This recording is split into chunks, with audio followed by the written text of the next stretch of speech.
Cybersecurity does not exist for the sake of cybersecurity. We don't live in our own bubble. I'd say it was probably the worst year in the UK when it comes to cyber. Bad guys run businesses as well, and we're talking about pure return on investment. You can only fight fire with fire. You can fight machine with machine. We need to start getting better at understanding what those agents are doing. The one who sends their reinforcements everywhere will everywhere be weak.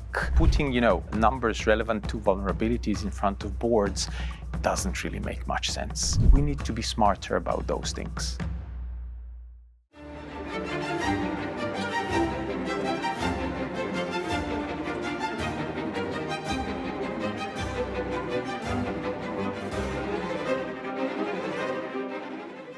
Hey, Ivan Milankovic, you are VP Cyber Risk Technology at Qualys.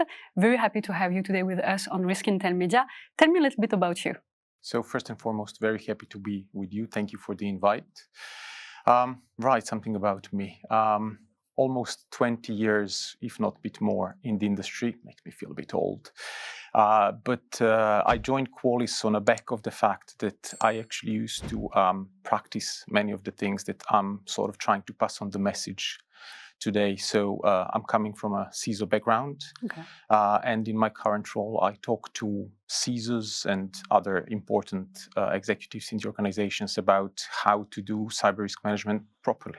You flew today from the UK, so I did my due diligence. I wanted to understand more of the cybersecurity ecosystem in the UK, and I found out that a lot of companies had cyber attacks recently that hit the UK economy very harshly. So I wanted to ask you what's going on? It's a fantastic question, Yasmin. Yes, this year's been rather harsh. If I kind of reflect on it, it's properly summarized in a headline from the regular annual report, if you want, that's published by NCSC, our National Center for Cybersecurity. And basically the headline was, "It's time to act." So much has happened. I'd say it was probably the worst year in the UK when it comes to cyber, when it comes to how it hit the economy. We've seen some very big things, and I think it could be summarized effectively not as a failure when it comes to cyber, but as a failure when it comes to actually being able to understand the broader impact. So effectively, it was the failure of business impact planning. Yes, we could even put a theme around that one. I'll try to explain it in a slightly simpler language. Imagine modern cars. Every car these days, to pass very stringent safety tests, has crumple zones. So it's pure physics. When the energy hits an object, that object can deflect. It can, in a large capacity, absorb that impact, or it will shatter ultimately. So modern cars are made with these crumple zones that basically take the energy away from the occupants from that survival cell in the middle.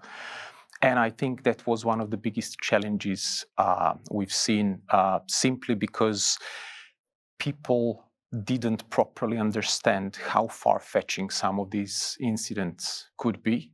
People didn't necessarily understand that a cyber event can actually overspill into something that's, in a way, kinetic. When the factory floors stop, when shops close down, it's a huge impact. So that's where, in my opinion at least, the problem was.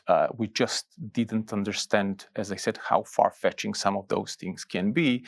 And effectively, we did not understand the fact that risk is such a fluid thing. So it will flow downwards, it can go upwards as well. That's where the challenge is. And do you think that in the light of the recent events, everyone understands now the cybersecurity field is understanding those connections that you're talking about? They should indeed. I guess the message is out there. If the executive said, I mentioned the NCSC report where the headline is, "It's time to act," yes. Where if you read it, everything is along the lines of cyber must be very high up on boards' agendas and so on. We actually have some reports that say that as it stands right now, cyber is the #1 risk when it comes to UK economy. then definitely people should start paying attention. And it's, I guess, to do with many things. On one side, imagine a scenario where you have business that does its own thing. Not all businesses have experts when it comes to cyber. That's where some of those problems are. That's where, again, across the industry, we need to see the movement. I guess before we started, we discussed about some of those things. If I look backwards in 2022, there was a very interesting incident that Toyota in Japan suffered.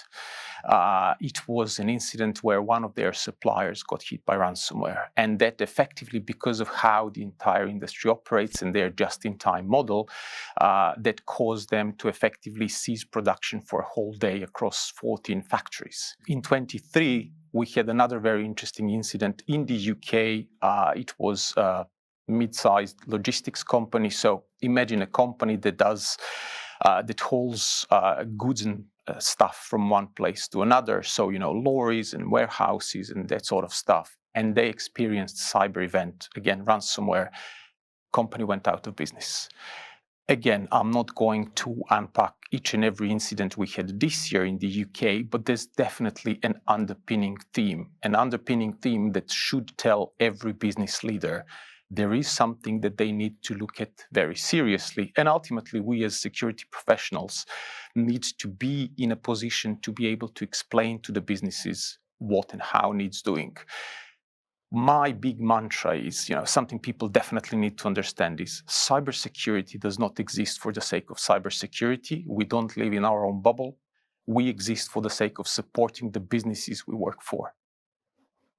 Well, I wanted to share with you a conversation that I had with cybersecurity experts recently. They brought to me something that is in the way the hackers are currently doing their attacks. So usually hackers that do ransomware tend to try to extort money. However, there is a little bit of a shift in their tendency. They want to disturb, they want to destruct, they don't want to especially extort money. So I wanted to know if it's something that you saw on the field, that you are experiencing.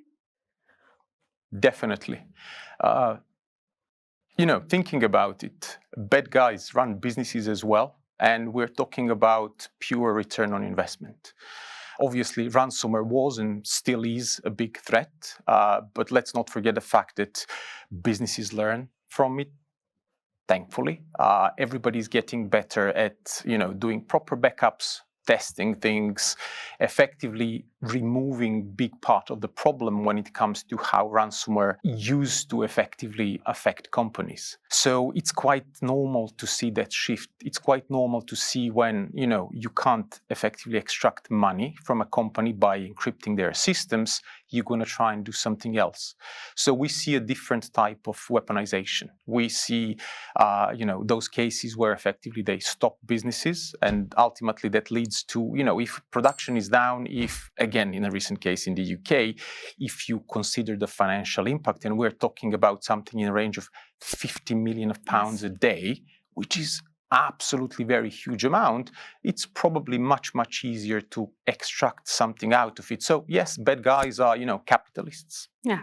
So one of the arguments that I had from the cyber expert that I talked with is that today companies are no longer paying the ransomware. They are not paying to have their data back because they know that they're not going to have them in the same way they were stolen. So do you think that it's linked because the hackers know that they are not going to be paid anyway, so they're here to destruct and they will sell those data on the dark web anyway? Indeed. And as I said, they are going after the money on one side. On the other, we have a very interesting geopolitical situation worldwide. So we also need to recognize the fact that, some of those things could, I guess, easily be leveraged as almost preemptive strikes. I wouldn't like to go there too much, but funnily enough, again, that's the reality. Earlier this year, I went to Tallinn. There was the infamous ROCon NATO Cybersecurity conference there, and that was a big topic. How is effectively cyber used for some of the nasty activities if you want.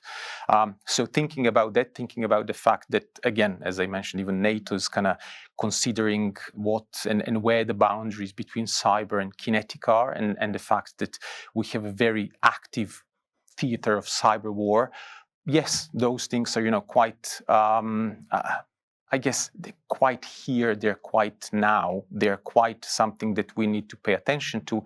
So, thinking about whether that's just part of a shift to, is it easier to get money that way? Possibly. Or is it somewhere where actually nation states are getting in it to, up their game and to try and do more damage? Well, yes, probably as well. So I guess it's a perfect mix of those two bad things. So let's talk about the cyber attacks that recently were on the news. Without naming names, we saw that it was big companies around the world that have different type of cyber attacks, like breaches, etc. When it comes to big companies, we know that they are aware of the risk in terms of cybersecurity. We know that they put the budget in their cybersecurity. So you mentioned that you were a CISO and now you are advising CISO. So for a CISO that needs to budget during the year, how can he prioritize the money where they can put it when they don't know exactly from where the attacks is going to come from?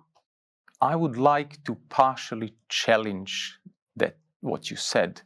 I think we do know where the attacks come from. Okay. Attacks come from unmanaged or mismanaged risks, and it's a rather simple thing.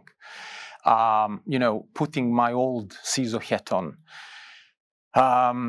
again, let's use an analogy. You wouldn't put a 10,000 euro lock on a 1,000 euro bike to protect it. At the same time, you wouldn't put a 1,000 euro lock on a bank vault. And these days, in many environments, people tend to sort of apply that, same type of a lock everywhere. That just doesn't work. There's a very good old quote, Sun Tzu, I don't want to go all philosophical on you, but, one who sends their reinforcements everywhere will everywhere be weak. You can't fix it all. You can't really patch absolutely everything. So you need to focus on those things. And that means you need to start understanding the business. What are those things that actually mean a lot to the business? What are those things that if they went down, business might stop? That's the way to think about it. Because in that case, sometimes asking maybe for, £10,000 investment to do something, if you wrap it up around, we need to spend this money to patch a server, does that mean anything to the board? Does that mean anything to the execs? Not necessarily, it's almost just noise. But if we said, unless we patch this vulnerability, we're running a risk of, 5-10 days of downtime, and we might lose 200 or 500,000 euros. It's a very different discussion. So that's the way to do it. That's the way to focus people, obviously, on where the problems are. But ultimately, as I said, it boils down to us as security guys moving away from the department of no to a different type of no. I know what our risks are. I know where the problems are. I understand and I know our business drivers, and ultimately I know the architecture that's required to solve that. That's the way to do it. So from what you are saying, that also means that some risks are acceptable depending on how much they can cost at the end. Absolutely.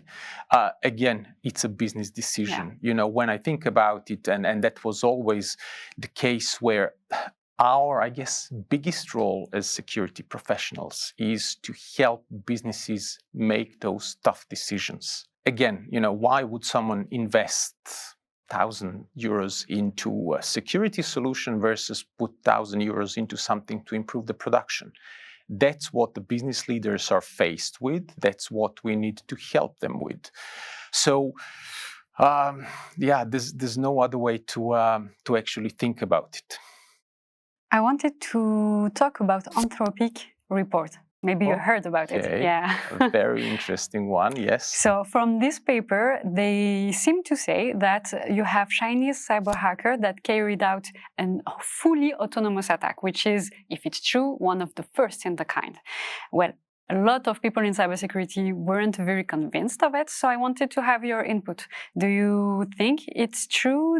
What are your thoughts about it? That was definitely a big one. I would even class it as a Sputnik type event that we experienced, and it's so interesting just thinking about it and reflecting on what was done.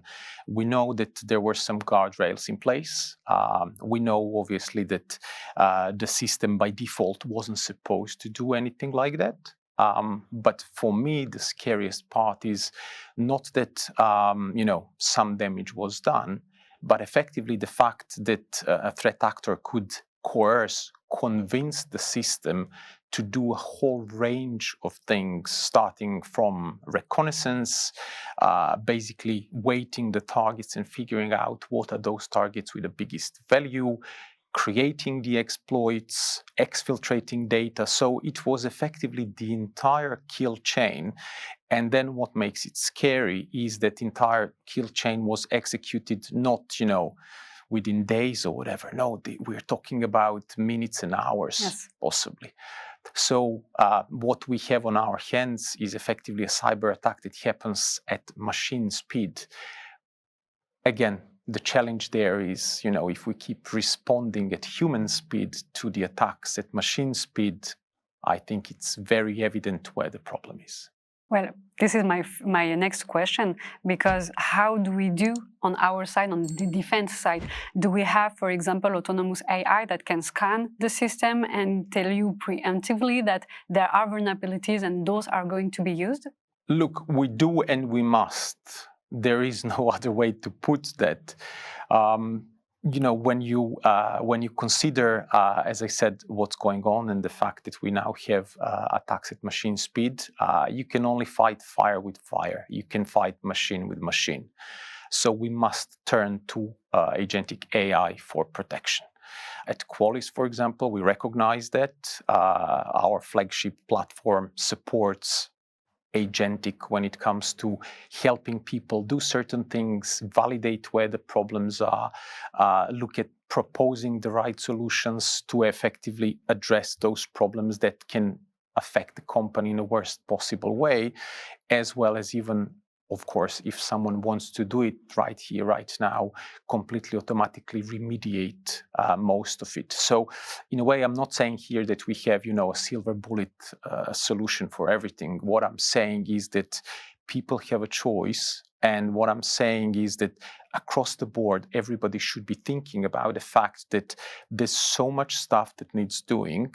We need to be very smart about leveraging AI and agentic AI to remediating those things and to removing the noise that hurts us. Because, there are thousands of vulnerabilities and every environment will have huge amount of technical debt. It's just one of those things that in the past we sort of had to just live with.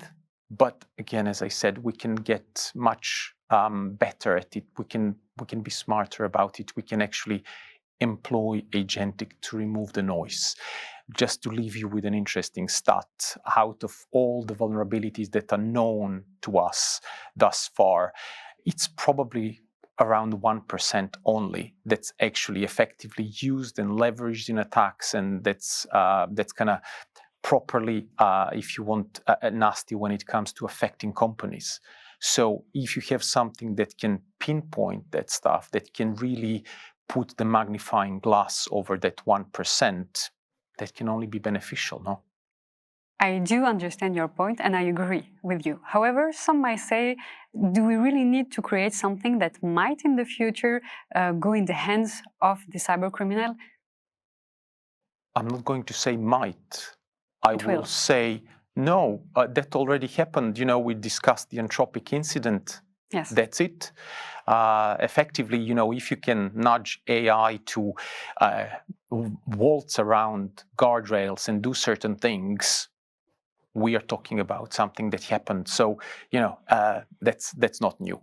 But nonetheless, I think that brings us to another interesting point, how you go about that and what we can do to effectively protect ourselves.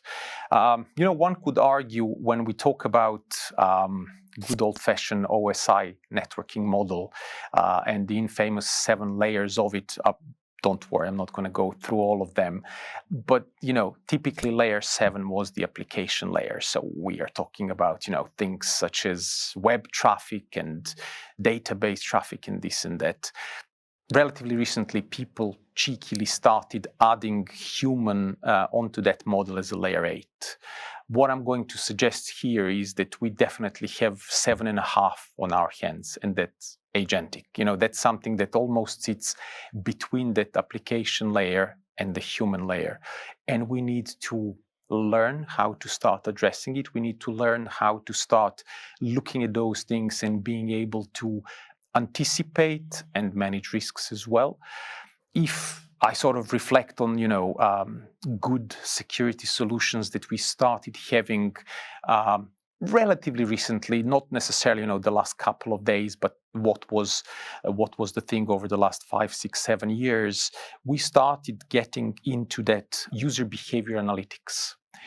I think that's definitely something that we'll have to start thinking harder about, because at the end of the day, if I try to translate human behavior into what we're seeing now, well, isn't that the same thing? We'll have agentic behavior. We need to start getting better at understanding what those agents are doing. We need to start understanding, again, just as an example, if you have agent in the middle of the night trying to process, a payment transaction of sorts where that shouldn't be happening, ultimately something's wrong at that semantics level.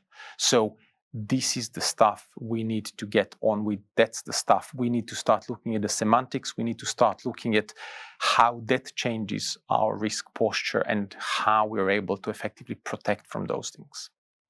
I also wanted to talk about the reporting of vulnerabilities. So you said something very interesting at the beginning of our interview. You said that to prioritize the budget for a CISO, you need to put the risk, and in front of the risk, you put in some ways the money, the cost of it. So when I saw that some cybersecurity experts did their reporting with vulnerabilities, I thought it was a little bit odd, because vulnerabilities are very technical KPIs and the board are usually more on the macro side. So do you think it's really relevant to go about doing KPIs with vulnerabilities for the board?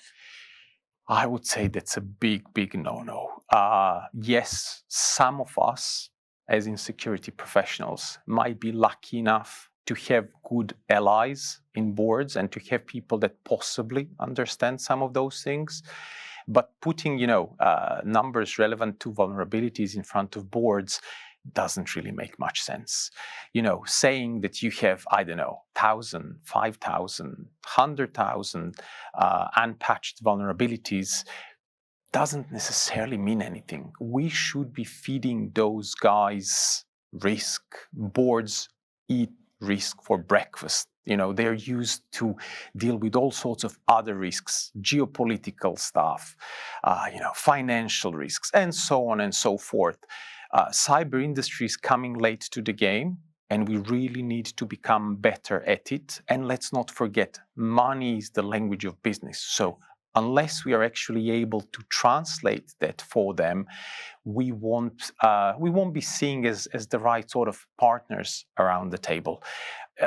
It's quite easy to go back and kind of try to live in our own bubbles. But as I said at the beginning, cyber does not exist for the sake of cyber. We exist for the sake of supporting the businesses we work for and with. We got to do it. By being too technical, do you think that cybersecurity experts fail in making cybersecurity a matter that everyone can understand? Yes, and maybe it sounds brutal, maybe it sounds harsh, but again, I don't necessarily see it as something so bad that it cannot be remediated. I already mentioned, we came quite late to this party. And we need to learn, we need to reflect on, our mistakes and whatnot, and we need to change those conversations going forward.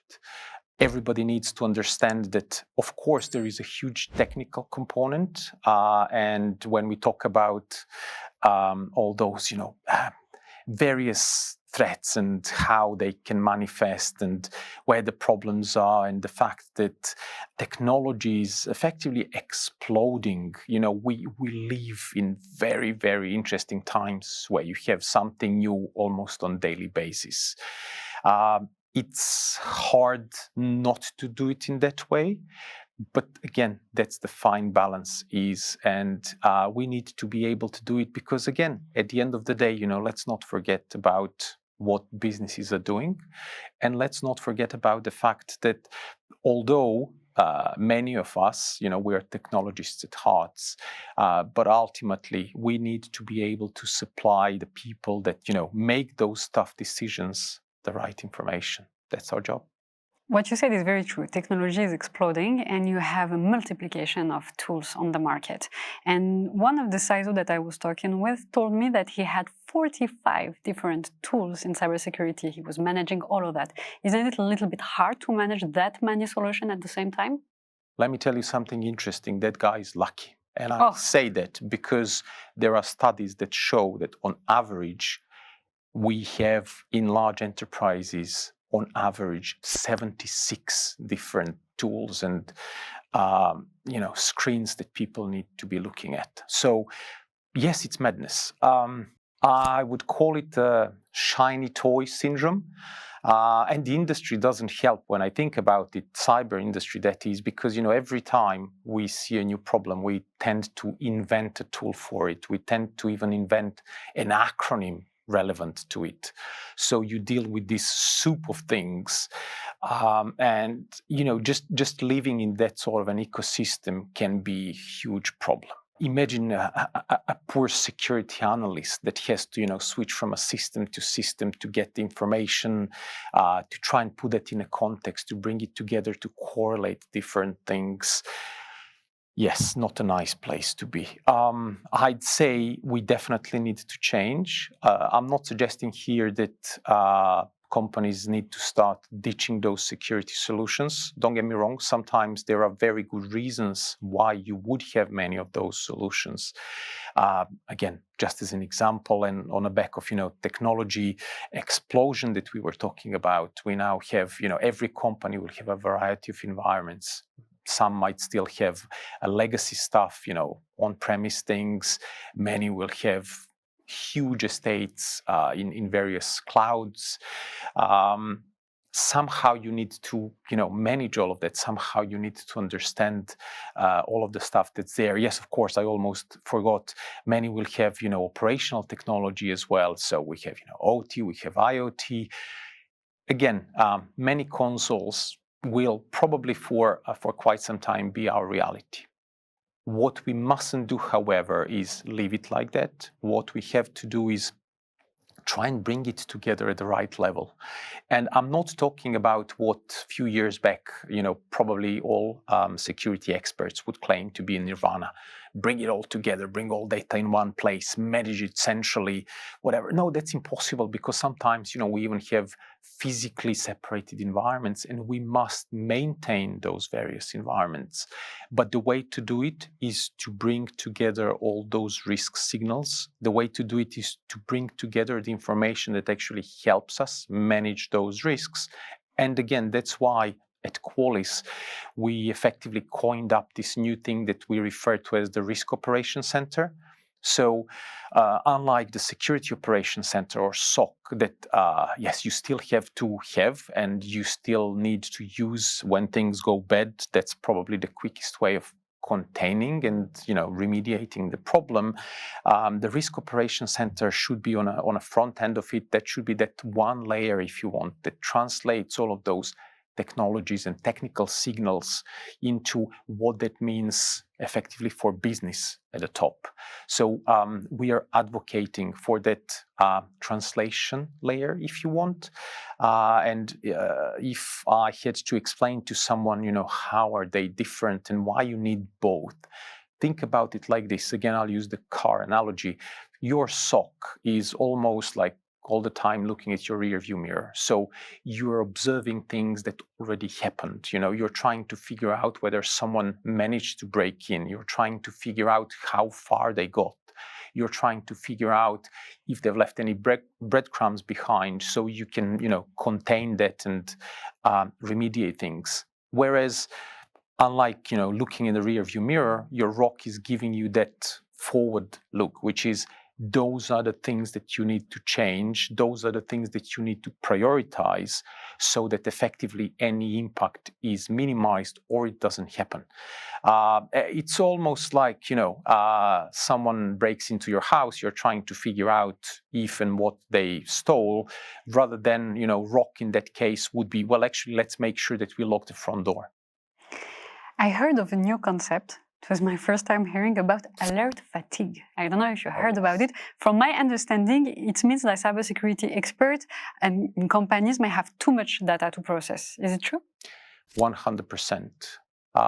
From a perspective of an ex-practitioner, I can only tell you, how that looked like. I was a group CISO of a company that had more than 140,000 people, and I don't even know how many systems in different countries, in different environments. And imagine bringing all of that stuff together and trying to follow in one place what's happening across 60 countries in the world.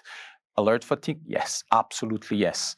I think that's a reality. I think it's a very harsh reality. I remember reading some stats that although on one side we claim how, there is a talent shortage and how we don't have enough people to actually bring into cyber to help with the size of the problem, on the other, just on the back of burnout and on the back of, well, call it alert fatigue, call it overconsumption of overdose, absolutely, of all that data. People are actually, looking to get out of it very quickly as well, which is definitely not a good thing. So we need to be smarter about those things. I guess the big truth is, and that sort of goes back to what we discussed about boards and whatnot. We can't protect everything. We can't secure everything. But we need to make sure that we can bring effectively risk within the tolerance, within what the company is okay with.